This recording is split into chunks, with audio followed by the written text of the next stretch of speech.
할렐루야. 아멘. 한국전쟁이 일어난 지 꽤 됐는데요.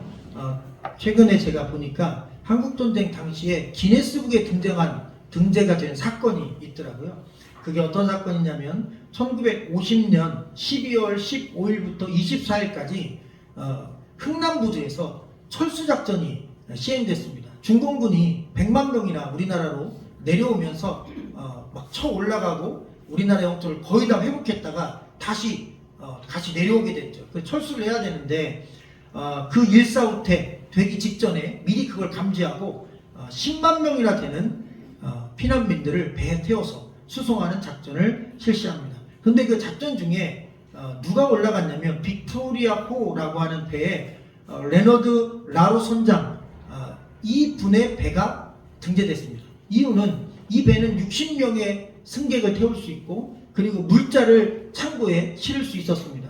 가득 군사 물자를 실었고 그리고 승조원과 군인들이 한 몇십 명 타고 있었습니다. 그런데 배가 출발하기 전에 너무나 많은 사람들이 살려달라고 아우성치고 그리고 우리 아이라도 데려가 달라고 눈물을 흘리며 그렇게 간절히 요청하는 모습을 보고 이 빅토리아호의 레너드 라루 선장은 부하들에게 명령합니다. 배에 실은 모든 군수 물자 그리고 우리가 직접 가져가지 않아도 되는 모든 물건들을 다 내리거나 버려라. 그래서 다 내려버렸어요. 그래서 창고가 텅텅 빈 거죠. 그거 원래 화물칸인데 사람이 탈 수 있는 칸은 60명밖에 안 되니까 방은 나머지 그 창고에 사람을 실었습니다. 그런데 60명과 물자를 태울 수 있는 빅토리아호에 무려 14,000명이 탔다고 합니다. 정확하게 14,000명을 태우고 그리고 피난민을 태운 배가 16시간 동안 항해해서 거제도까지 갔는데 이게 단일 피난민 수송으로는 전 세계 역사상 가장 많은 인원을 한 배에 실은 기네스북에 등재된 사건이라고 합니다. 여러분 근데 놀라운 일은요. 그 14,000명을 태우고 16시간 동안 내려온 것도 참 귀한데 그 16시간 동안 배 안에서 무려 5명의 아기가 태어났습니다. 그런데 이 5명의 아기가 태어난 사건이 뭐 대단하냐 그런데 이런 겁니다. 지금 북한 공산당이 싫어서 도망가는 겁니다. 또 하나는 중국과 연합군이 싸우면 폐허가 될 곳에서 죽을 수밖에 없잖아요. 전쟁터에서. 그래서 내 자녀라도 살리려고 부모님들이 자녀라도 태우고 아니면 가족이 타고 지금 내려오는데 춥습니다. 겨울이죠. 그냥 먹을 게 없습니다. 16시간을 창고에서 덜덜 떨면서 가야 되는 영하 10몇 도의 추위에서 그러나 살기 위해서 몸부림쳤고 근데 그 악조건 속에서 죽음의 위협, 추위, 배고픔, 그 다음 공포 더군다나 남한에 내려가도 먹을 게 있는 게 아닙니다. 집이 있는 게 아닙니다. 먹고 살 길이 없는 어떻게 될지 모르는 피난민입니다. 그런데도 불구하고 그곳에서 아이가 5명이 태어났습니다. 새 생명이 여전히 그 어렵고 희망이 없고 절망적인 상황 속에서도 여전히 새 생명이 태어났다는 것입니다. 희망입니다. 할렐루야. 우리는 이제 끝났다. 우리는 이제 희망이 없다 생각하지만 여러분 살아있는 동안 희망이 있는 것입니다. 아주 유명한 어떤 소설책에서 포도밭이 폭우로 다 폐허가 된 상태에 아들이 아빠한테 걱정이 돼서 얘기하는 거야. 아빠 우리 이제 뭐 먹고 살아? 우리 어떻게 살지? 아빠 우리 포도밭이 다 풍랑 때문에 폭우 때문에 다 물에 쓸려 내려가는데 우리 어떻게 해? 하고 막 엉엉 울면서 아빠한테 우리 이제 어쩌냐고 그렇게 걱정하는 아들을 향해 아빠가 이렇게 얘기했답니다. 아들아 아니야. 그래도 우리 가족이 아직 살아있잖아. 그러니 희망이 있어. 걱정 너무 하지마. 우리가 살아있는 한 희망은 있어. 근데 틀린 말이 아닙니다. 우리에게 생명 있는 한 기회와 희망은 있는 것입니다. 생명만 버리지 않는다면 하나님은 우리의 그 생명을 통해서 위대한 역사를 이루실 수 있다. 할렐루야. 여러분 예수님이 이 땅에 오신 날이 성탄절 아닙니까? 그런데 이 예수님을 메시아라고 합니다. 우리의 구원자라고 하는데 하나님이 약속하신 분인데 이 메시아가 이 땅에 오신 2000년 전의 그 사건은 이 세상이 죄로 그리고 죽음으로 그리고 지옥의 심판으로 희망이 보이지 않고 탈출구가 보이지 않을 때 유일한 구원의 소망으로 예수님이 오신 것입니다. 아멘. 그래서 예수님은 인류의 유일한 구원의 희망인 것입니다. 가장 어렵고 힘든 시기에도 또 죄와 사망으로 죽을 수밖에 없는 우리 인생에게도 예수님만이 유일한 희망이라는 메시지가 우리 성경에 계속 흐르고 있다는 사실입니다. 자, 1절 말씀 오늘 1, 2절이니까 하나씩 읽어보겠습니다. 같이 읽어볼까요? 시작. 딸 군대여 너는 때를 모을지어다. 그들이 우리를 에워쌌으니 막대기로 이스라엘 재판자의 뺨을 치리로다. 아멘. 이 말씀을 읽고 설명할 성경 구절인데 미가에게 처음 임한 말씀. 자, 이 말씀 임한 배경은 지금 제가 잠깐 읽어드렸던 말씀과 같습니다. 모레셋 사람 미가에게 임한 여호와의 말씀 중에 오늘 5장 1절 말씀이 들어있는데 이 말씀은 언제 임했냐면 전쟁이 임박한 최악의 시대적 상황 속에서 북이스라엘이 먼저 멸망하고 이제 유다도 아수르라고 하는 대제국의 공격 목표가 되어 무너지고 전쟁으로 폐허가 될 우리나라 6.25 전쟁과 같죠. 그런 상황이었습니다. 그런데 나라가 그것만이 문제가 아니었습니다. 우상 숭배와 부정부패가 가득한 사회가 되어 더 이상의 희망에 보이지 않는 상황이 되었던 것입니다. 마치 지금 중국과 러시아와 북한이 독재 정권으로 인하여서 부정부패가 엄청 심해지고 기독교를 핍박하고 이제 기독교 신앙 자체를 갖고 생활할 수 없는 나라가 된 것과 똑같은 위기의 시대였습니다. 그런데 그런 시대에 메시아가 올 것을 예언했는데요. 이 예언이 이루어지고 나서 선포되고 나서 무려 700년 뒤에 예수님이 오시는 겁니다. 우리는 지금 2000년 지났지만 이 예언은 2700년 전에 기록된 말씀입니다. 이 미가서 말씀은. 그러니까 당장 이루어질 게 아니라 700년 뒤에 예수님이 오시고 메시아가 오실 것에 대하여 예언한 말씀을 가지고 희망을 가지라는 얘기는 도대체 우리는 이해가 되지 않습니다. 왜?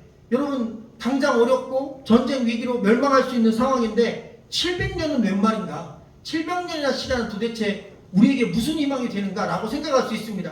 여러분 인생을 산다면 절대로 희망이 되는 말씀이 아닙니다. 700년 뒤에 주님이 오시든 하나님이 오시든 그게 우리 인생과 무슨 상관? 나 이미 죽을 건데. 그런데 영생의 시간으로 보면 그게 또 달라지는 것입니다. 여러분 불신앙인 사람들은 인생을 살지만 신앙의 사람들은 영생을 살아갑니다. 영원한 생명을 살아간다는 내용입니다. 그렇기 때문에 700년 아니라 그보다 더 긴 미래에 있을 사건도 결국 우리의 영혼에 영향을 줄 수 있다는 것을 오늘 말씀은 가르쳐주고 있습니다. 자, 2절 말씀 마지막으로 읽겠습니다. 시작. 베들레헴 에브라다야 너는 유다 족속 중에 작을지라도 이스라엘을 다스릴 자가 내게로 나올 것이라. 그의 근본은 상고의 영혼에 있느니라. 아멘. 오늘 말씀에 보면 베들레헴 에브라다가 나옵니다.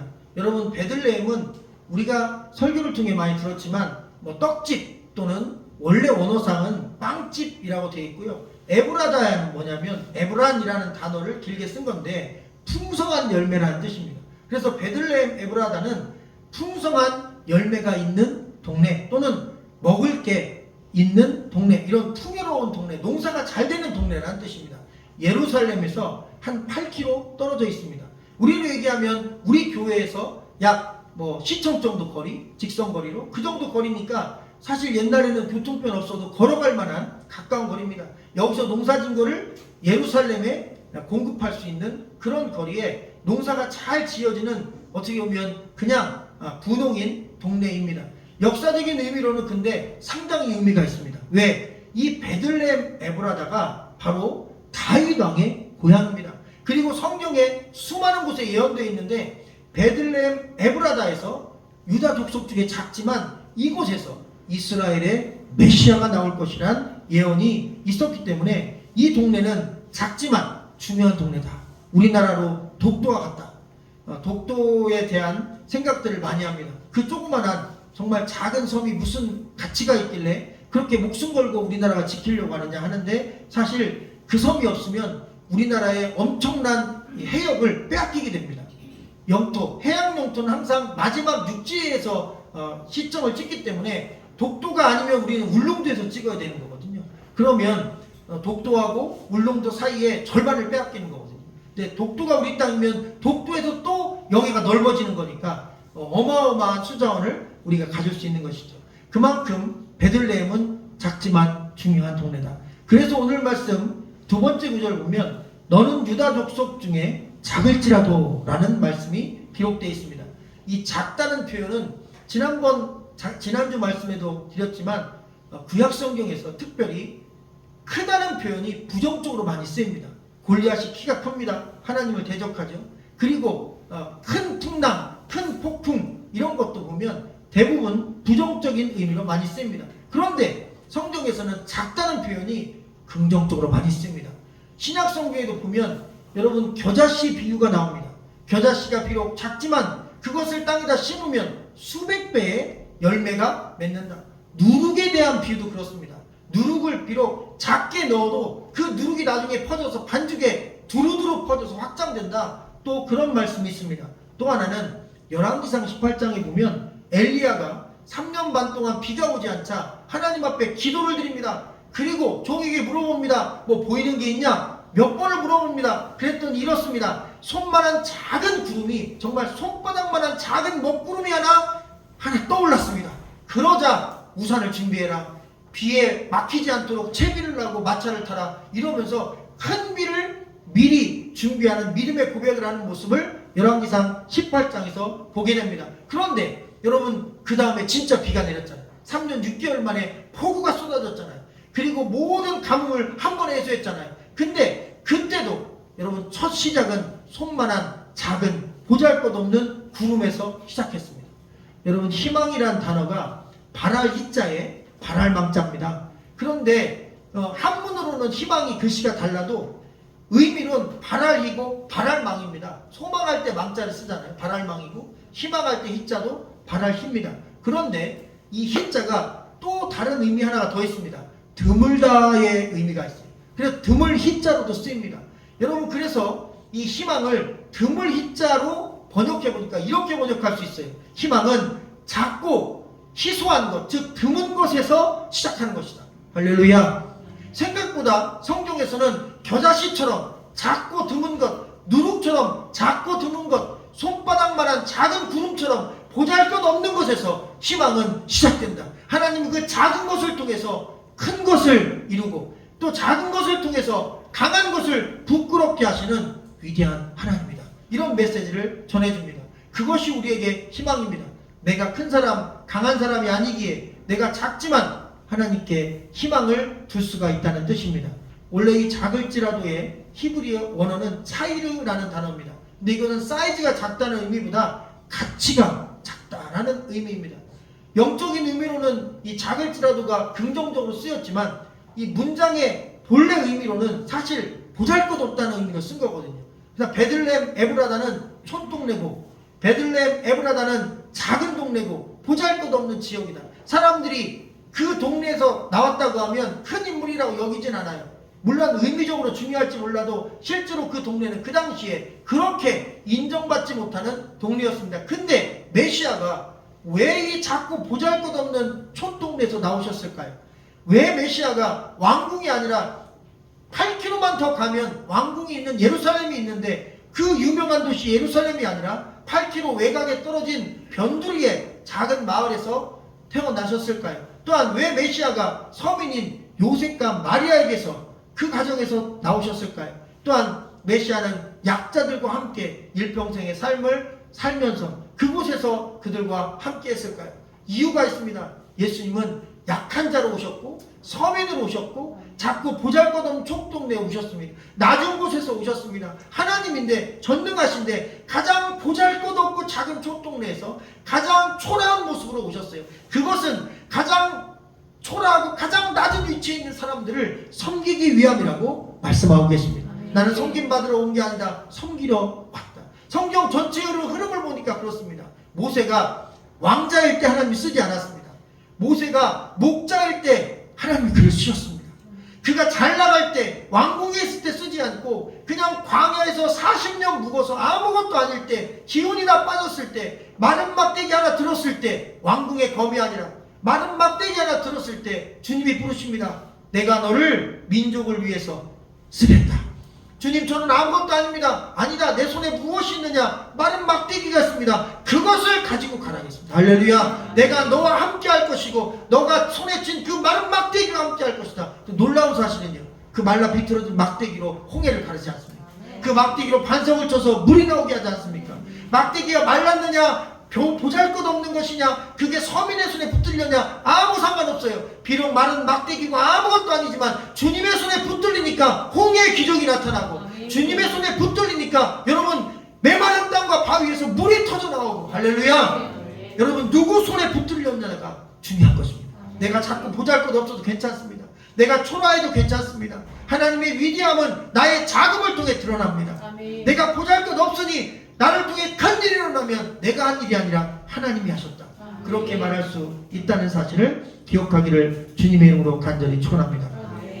신약에서 바울이 그래서 이렇게 고백합니다. 고린도전서 1장에서 그러나 하나님께서 세상에 미련한 것들을 택하사 지혜 있는 자들을 부끄럽게 하려 하시고 세상에 약한 것들을 택하사 강한 것들을 부끄럽게 하려 하시며 하나님께서 세상에 천한 것들과 멸시받는 것들과 없는 것들을 택하사 있는 것들을 폐하려 하신다. 그런데 그 뒤에 중요한 말씀을 써놓으셨어요. 마지막 29절에 이는 아무 육체도 하나님 앞에서 자랑하지 못하게 하려 하심이라.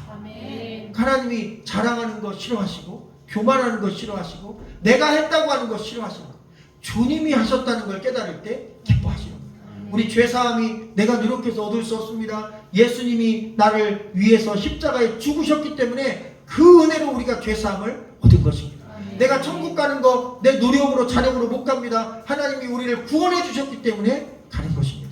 내가 어떻게 교회 나왔을까? 내가 어떻게 예수님 믿었을까? 내가 어떻게 오늘 이 자리에 있을까? 가만히 한번 꼼꼼히 돌아보십시오. 하나님이 여러분을, 저를 여기까지, 오늘 이 자리까지 인도하셨기 때문에 된 것입니다. 그래서 이렇게 고백합니다. 주님, 제가 한 일이 별로 없는데 제가 믿음의 길에 여전히 서 있는 거 제가 위대해서가, 제가 믿음이 좋아서가 아니라 주님이 나를 이렇게 이끌어 주셔서입니다.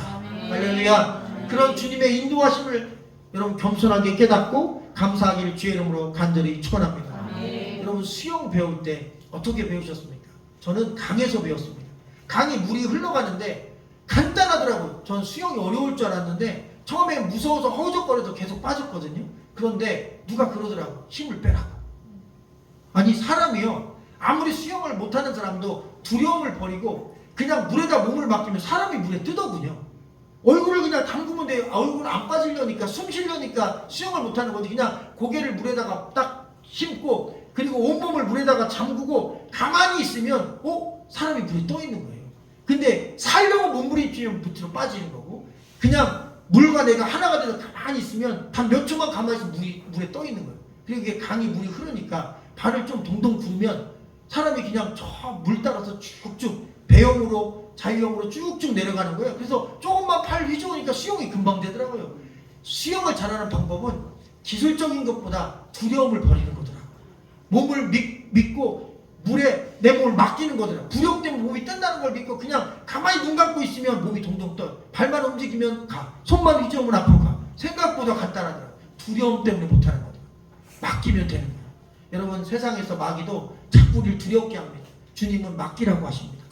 나를 믿고 맡겨. 내가 너를 띄워줄게. 할렐루야. 그냥 믿고 나에게 와라. 주님 말씀하시는 겁니다. 여러분 그렇게 겸손하게 여러분 자신의 힘을 빼고 주님께 모든 걸 맡기는 여러분 되시길 주의 이름으로 간절히 축원합니다. 또 오늘 말씀에서 세 번째 구절을 보면 이스라엘을 다스릴 자가 내게서 내게로 나올 것이다. 영어 성경에 보면 이 내게서라는 단어가 to me라고 되어 있어요. 나에게라고 되어 있어요. 이걸 잘못해서 가면 이렇게 되는데 주님이 나를 위해서, to me, 나를 위해서 온다고 생각하는데 여기서의 me는 내가 아니라 하나님이 말씀하신 거니까 하나님을 의미하는 겁니다. 다시 말하면 주님이 이 땅에 오신 것은 우리를 위해서 오신 것도 아니고 주님 자신을 위해서 to me에 오신 것도 아니고 하나님, 바로 그분을 위해서 오신 거라. 할렐루야. 여러분 하나님이 우리를 구원해 주기 위해서 주님을 이 땅에 보내셨고 주님은 그 하나님의 뜻에 순종해서 하나님 때문에 오신 거예요.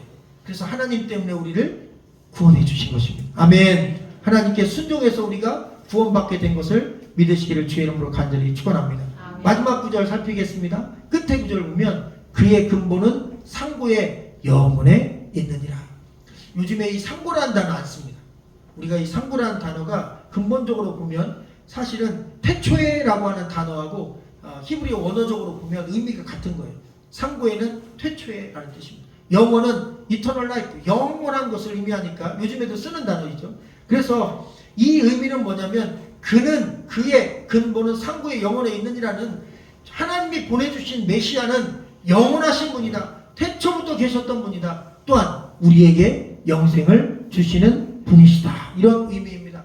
여러분, 우리 인생의 고난과 역경이 있어도 그럼에도 불구하고 우리에게 남을 마지막 희망은 무엇일까요? 오늘도 인터넷 기사를 잠시 보니까 위메프 때문에 손해본 분들 많더라고요. 근데 저는 이해가 안 되는 게, 어떤 그 쌀을 위메프에 올려서 온라인 판매를 한 분이 45억을 정산을 못 받으셨다는 거예요. 그런데 45억을 정산을 못 받았다는 얘기는 위메프가 그동안 뭐 하루 이틀 돈을 못 준 게 아니라 굉장히 긴 시간 동안 정산을 못 해주는 건데, 그럼에도 불구하고 쌀을 본인이 수매를 해서 그 도매를 사서 위메프에 올린 거 아니에요? 그리고 못 받았는데 또 올린 거 아니에요? 그 45억이 될 때까지 계속 올린 거예요. 어떤 분은 8억, 어떤 분은 45억, 어떤 분은 10억, 막 그 피해가 어마어마한 눈덩이로 불어났는데, 사업주는 부도 처리하고 자기가 그냥 벌금 내고, 그리고 재판받고 감옥 가게 되면 몇 년 살다 나오면 땡인 거예요. 그 엄청난 수천억의 부도를 내고도 당사자는 물론 뭐 돈을 어디다 숨겨놓은지 모르지만, 그러나 실제로 그 일을 당한 분들은 탈출구가 없고 지금 어떻게 방법이 없고, 그리고 이 모든 상황을 해결할 길도 안 보이고 정부가 도와주지도 않고, 그래서 IMF 사옥 앞에 가서 매달리면서 울면서 해결해달라고, 정부 청사 앞에서 매달리면서 울면서 해결해달라고. 사실 주어진 현실적인 인생을 바라보면 답이 없습니다. 국가도 해결해줄 의지가 별로 없습니다. 그래서 이제 끝인가 보다, 절망인가 보다, 얼마든지 현실적으로 생각해도 뭐 누구도 사실 거기에 토달릴 이유는 없습니다. 우리가 현실적인 인생만 본다면 이런 위기도 우리 만날 수 있습니다. 어쩌면 지금 이 자리에도 그런 어려운 현실 속에서 그런 표시내지 않고 이 자리에 꿋꿋이 앉아 계신 성도님이나 주의종들도 있을 수 있습니다. 굳이 남에게 말할 수 없는 개인적인 어려움들이 있을 수 있습니다. 그런데 가만히 묵상해보고 제가 또 여러 강의를 듣다 보니까 이 말씀이 위로가 되더라고요. 우리가 땅에서 보면 다 커 보이는 거예요. 이 건물도 커 보이고 아파트도 커 보이고 집도 커 보이고, 그러나 산에 한번 올라가 보라는 거예요. 우리가 산에 올라가면 산 꼭대기에서 밑에를 보면, 여러분 의정부도 서울 시내도요, 남산타워에서 보면 다 별로 그렇게 커 보이지 않습니다. 그런데 비행기 타고 한번 한국으로 돌아올 때, 제주도 갔다 서울로 돌아올 때 한번 서울 시내를 내려다보래요. 정말 손톱의 때만큼도 이 건물들이 크게 보이지 않습니다. 그냥 여러분 똑같은 건물입니다. 똑같이 이런 타워들은 몇백 미터, 몇십 미터짜리 다 건물들인데, 여러분 얼마나 높이 올라가서 봅니다에 따라서 건물 사이즈가 작게 보이는 거예요. 근데 또 누가 그러더라고요. 그러지 말고 지구 밖에도 보래요. 그때는 보이지도 않는데 그냥 지구 전체가 너무너무 아름다운 트리의 불꽃같이, 그렇게 선명한 아름다운 태양의 빛을 받은 아름다운 그냥 행성에 불과하고, 안에 인간이 있는지 건물이 있는지 아무것도 안 보이고 땅과 바다만 보인다고, 가장 큰 것만 보인대요. 자, 그러고 보니까 맞아요. 100년으로 보면 우리 인생의 어려움은 너무 큰일입니다. 그러나 영생에서 보면 우리 인생의 어려움은 사실 보이지 않는다는 것입니다.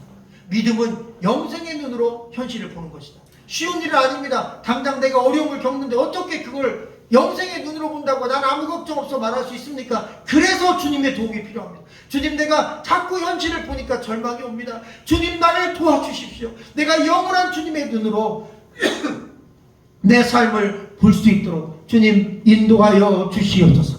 100년의 인생의 눈으로 보면 절망입니다. 그래서 오늘 이 미가서의 예언은 그때 당시 미가가 예언했을 때 무려 700년 뒤에 메시아가 온다는 메시지로 현실의 고난을 당하는 성도를 위로한 거예요. 여러분, 700년 지나면 하나님 우리에게 메시아를 보내준답니다. 아니, 미가 선지자님, 목사님, 그게 우리하고 무슨 상관입니까? 700년 뒤에 우리가 이 세상에 없는데요? 라고 질문할 수 있습니다. 도대체 이게 무슨 희망인가 생각할 수 있습니다. 그런데 주님은 메시지를 주는 겁니다. 이 땅에 인생만 보고 사는 사람들에게 100년으로 끝난 인생이 아니다. 우리는 영생을 사는 인생이다. 그러니 너의 삶 속에 단 몇 년, 몇십 년 고난이 온다 할지라도 결코 절망하지 말라는 거예요. 결코 포기하지 말라는 거예요. 나의 영혼은 영생이 하나님이라는 거예요. 너희의 인생은 인생이 아니라 영생이라는 거예요. 할렐루야.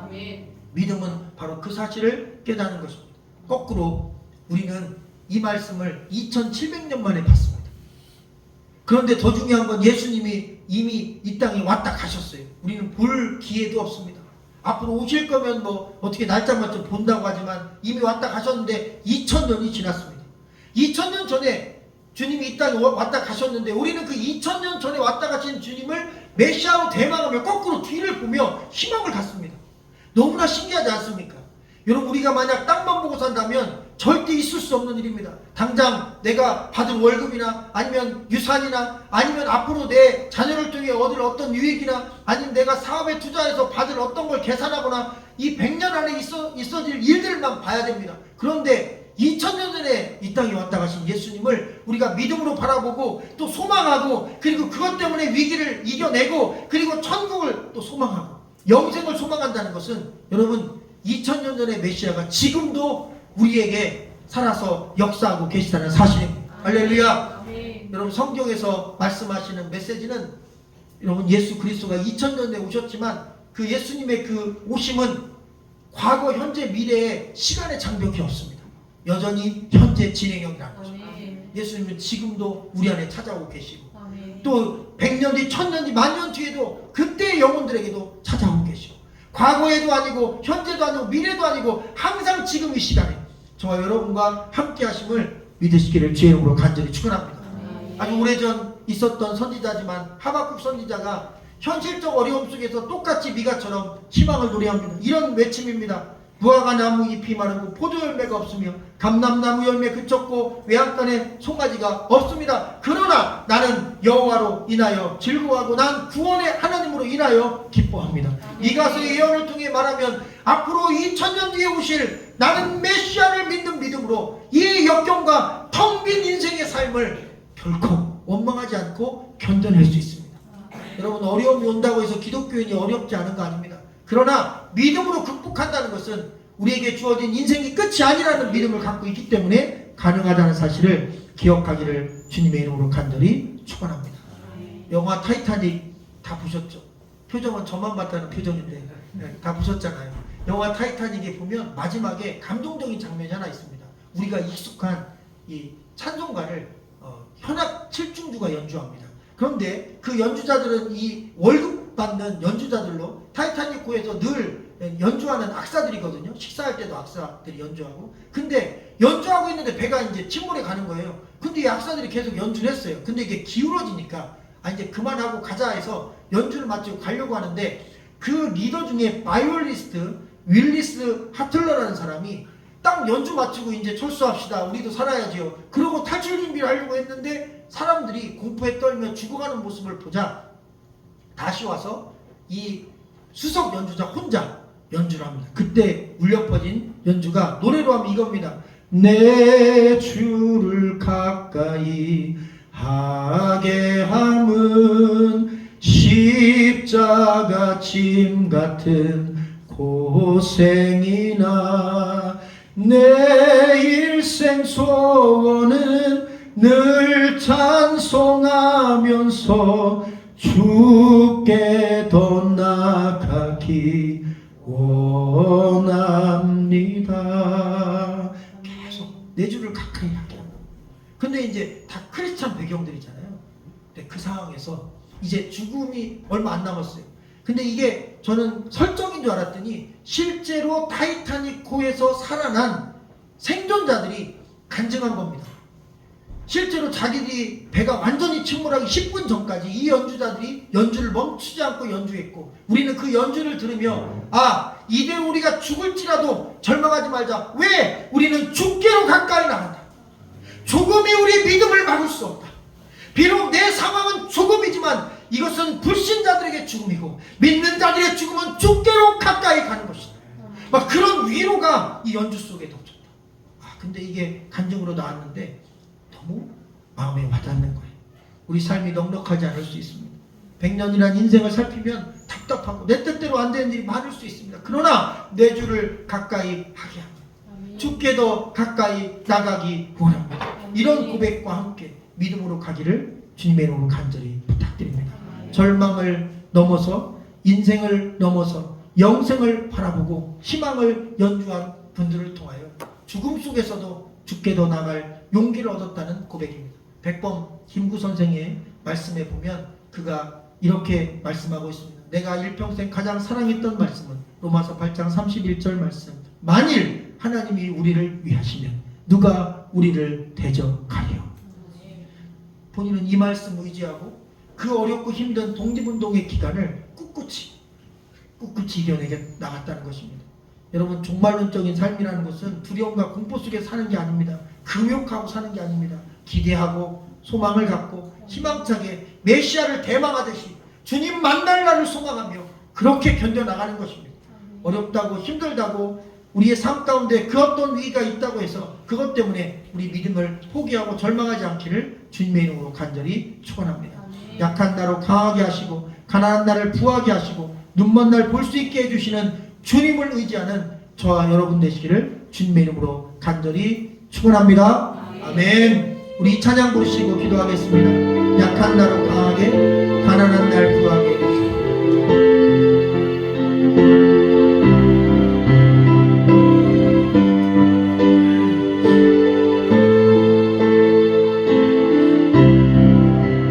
믿음으로 고백합시다.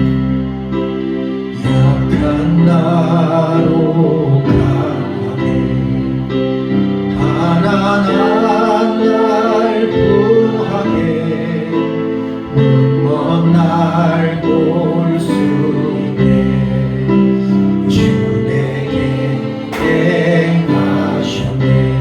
약한 나로 강하게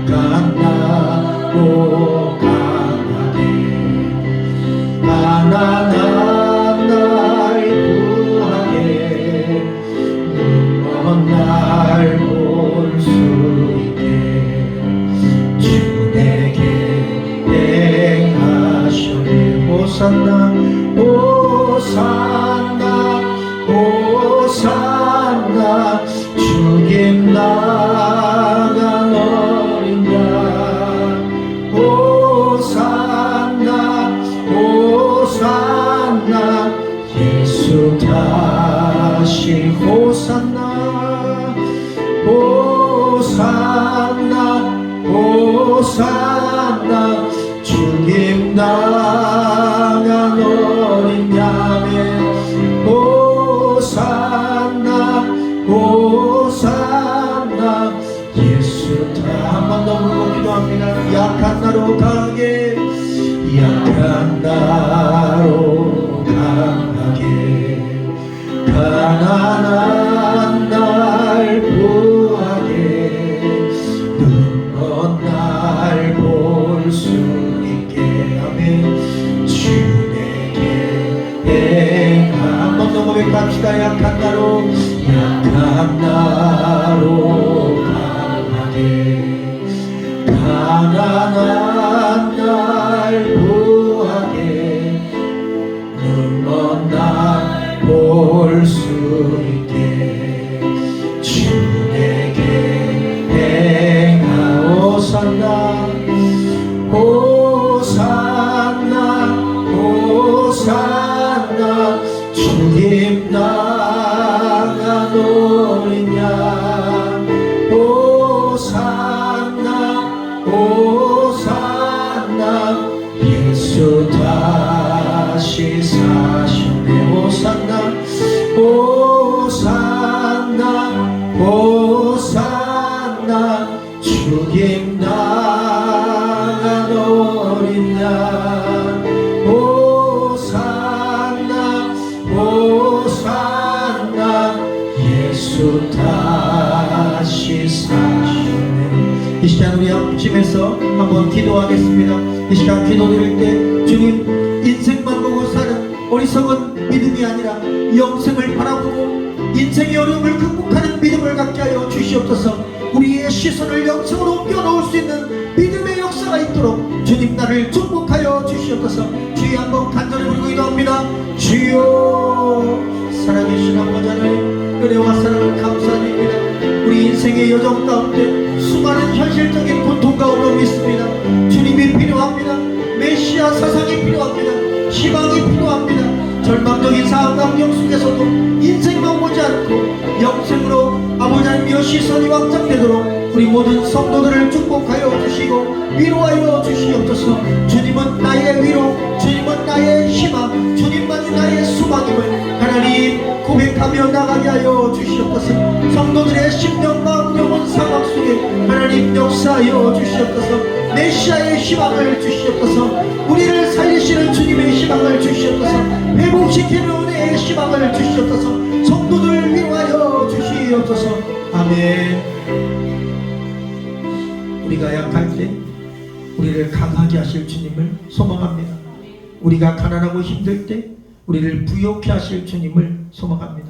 우리가 앞이 보이지 않고 캄캄한 그런 어렵고 힘든 어두운 환경을 만났을 때 우리에게 빛이 되시고 우리에게 희망이 되실 주님을 소망합니다.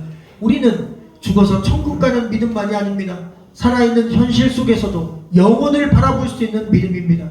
이렇게 될 때 세상이 감당할 수 없는 믿음을 갖게 됨을 주님 우리가 깨닫게 하여 주시옵소서. 현실에 수많은 어려움과 역경이 있을 수 있으나 주님 영원한 생명이 있음을 기억하고 메시아를 바라보고 주님을 의지하고 주님께 맡기고 그렇게 우리의 주어진 삶을 살아갈 수 있도록 이겨낼 수 있도록 우리 성도들을 축복하여 주시옵소서. 경제적 환경이 넉넉지 않습니다. 사회적 환경이 넉넉지 않습니다. 직장 생활이 넉넉지 않습니다. 가정을 꾸리고 자녀를 키우는 것이 넉넉지 않습니다. 숨이 막히고 밤잠을 설칠 때가 있습니다. 주여 귀한 성도들에게 위로와 희망을 주시옵소서. 주님 저들에게 새 생명을 주시옵소서. 육체의 아픔과 고통도 치료하여 주시옵소서. 짧은 인생 때문에 짧은 고통 때문에 아버님 원망의 길을 가지 않고 믿음으로 영생의 눈으로 우리에게 주어진 짧은 고난들을 통과해 나갈 희망을 주시옵소서. 우리가 가는 인생의 터널은 아버지 하나님 동굴이 아니라 반대편에 빛이 있는 터널임을 깨닫게 하시고 항상 빛이 되시고 소망이 되신 주님을 바라보며 영생을 바라보며 그렇게 믿음으로 살아가게 하여 주시옵소서. 지금 우리 주 예수 그리스도의 은혜와 하나님 아버지의 극진하신 사랑하심과 성령님들의 교통 인도하사 믿음의 길에 서 있고 또 그 믿음의 길에 서 있고자 하는 어려운 역경과 또 어려운 환경 속에서도 영생의 시선을 갖고자 소망하는 우리 모든 성도들에게 하나님의 그 놀라운 영원한 생명의 희망이 가득 넘치게 하옵시기를 주 예수 그리스도 이름으로 간절히 축원하옵나이다.